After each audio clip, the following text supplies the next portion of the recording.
عالم دین پر corruption کا الزام لگانا یہ کیسا ہے کہ یہ پیسے کھا گیا ہے، اور اس طرح کا الزام لگانا کیسا ہے؟ یاد رکھیے، عالم دین ہو یا عام انسان ہو، الزام دہی یعنی الزام لگانا یہ تو بالکل درست نہیں ہے، اس کی شریعت اسلامیہ میں گنجائش نہیں ہے۔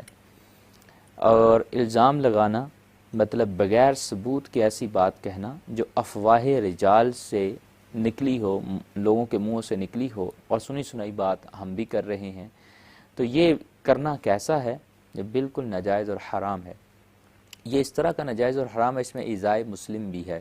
جس بندے کے بارے میں آپ یہ بات کہہ رہے ہیں اور آپ کے پاس ثبوت نہیں ہے، لہٰذا آپ الزام لگانے کے ساتھ ساتھ اس کی غیبت بھی کر رہے ہیں۔ بہت سے گناہوں کا یہ مجموعہ ہے اور حرام ہے، اور قرآن نے اس کو حرام قرار دیا، اور اس میں اس مسلمان کی ایذا بھی ہے۔ تو یہ اتنے گناہوں کا مجموعہ ہے۔ اور یاد رکھیے کہ جب بھی ایذائے مسلم حقوق العباد کا مسئلہ ہوتا ہے تو حقوق العباد میں کچھ ایسے گناہ ہیں جن کی سزا بندے کو دنیا میں ملتی، جیسے کہ والدین کی نافرمانی ہے۔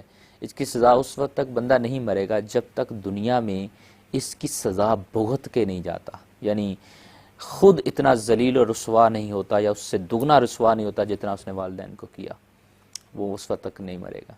اسی طرح ہی یہ ایذائے مسلم کا سلسلہ ہے۔ اگر کسی نے کسی پہ الزام لگایا، ادھر سے بات سن ادھر کر دی اور الزام لگایا، تو یہ خود اس وقت تک نہیں مرے گا جب تک اس پر یہ الزام نہیں آتا، یعنی اس پر بھی یہ لگے گا۔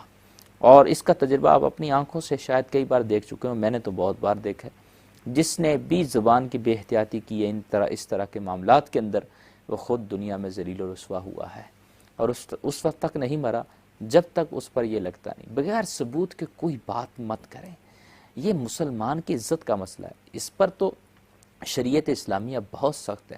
میرے آقا کریم علیہ الصلوۃ والسلام نے کعبے کی طرف اشارہ کر کے کہا ہے، کعبے ایک مسلمان کی عزت تجھ سے بھی زیادہ ہے، حرمت تجھ سے بھی زیادہ ہے۔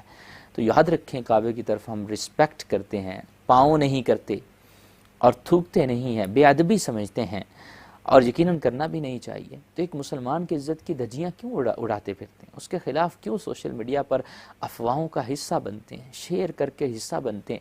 مختلف مساجد کی یعنی کہ باتیں آتی رہتی ہیں سامنے، کمیٹی کبھی امام کے بارے میں آتی رہتی ہے بات، اور کبھی کمیٹیز ممبران کے بارے میں کرپشن کا الزام لگتا رہتا ہے، کبھی امام پر لگتا رہتا ہے، کبھی اور علماء پہ لگتا رہتا ہے۔ ہم اس کا حصہ بن جاتے ہیں، اور دنیا میں پھر ذلت اور رسوائی ہمارا بھی مقدر بن جاتی۔ کبھی ہم بیوی سے جوتے کھا رہے ہوتے ہیں، کبھی بیٹا ہمیں مار رہا ہوتا ہے، کبھی گھر کے ہمارے کیا مسائل بن رہے ہوتے ہیں، پھر ہم کہتے ہیں یار ہم پہ یہ کہاں سے مصائب آ گئے؟